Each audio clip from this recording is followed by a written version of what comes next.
Mesdames et messieurs, bonjour. Bienvenue en ce mois spécial appelé Octobre Rose. Le mois d'octobre de chaque année est consacré à la campagne annuelle de communication destinée à la sensibilisation au dépistage du cancer du sein. D'abord, un cancer signifie la présence des cellules anormales qui se multiplient de façon incontrôlée. Dans le cas du sein, les cellules peuvent rester dans le sein ou se répandre dans le corps par les vaisseaux sanguins ou lymphatiques. Mesdames et messieurs, bien que le cancer du sein soit majoritairement féminin, il touche aussi les hommes, qui représentent d'ailleurs 1% de l'ensemble des cas.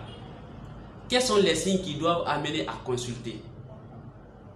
Si vous constatez des signes comme des rougeurs, les masses dures dans le sein, un changement de sa taille ou de sa forme, des creux ou des bombements, de l'écoulement du mamelon unilatéral ou spontané, qui peut être parfois sanglant ou de couleur verdâtre, des épaississements ou durcissements de la peau, la rétraction du mamelon à l'intérieur, accourez directement voir votre médecin pour une prise en charge immédiate.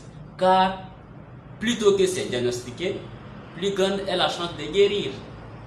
Alors, que faut-il faire encore pour éviter le cancer du sein? Premièrement, l'autopalpation. C'est un exercice qui doit se faire de façon régulière en suivant bien sûr les règles édictées à cet effet. Et de préférence après les règles parce qu'en ce moment, les seins sont souples. Bien évidemment, madame peut être assistée par monsieur si vous êtes marié.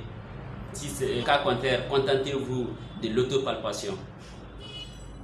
Deuxièmement, une brassière pour la bonne cause, c'est-à-dire qu'il ne faut porter des soutiens-gorge que si c'est nécessaire, aussi adéquat et propre.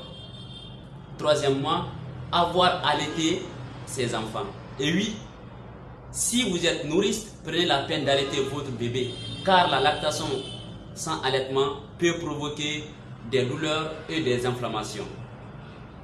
Quatrièmement, éviter la consommation de l'alcool et du tabac. 5. Faire des activités physiques régulières. 6. Avoir une alimentation saine et équilibrée de type méditerranéen, c'est-à-dire riche en légumes, en fruits et en céréales. 7. Limiter les déodorants à base de sel d'aluminium, c'est important. 8. Il faut se pousser tôt pour être moins à risque. Et merci mesdames et messieurs, c'était tout pour ce numéro. Alors, après avoir vous abonné et partagé cette vidéo, dirigez-vous directement vers un centre de dépistage pour le faire de façon gratuite. Parce que c'est le mois rose, le dépistage, il est gratuit. Et donc, ensemble, luttons contre le cancer du sein.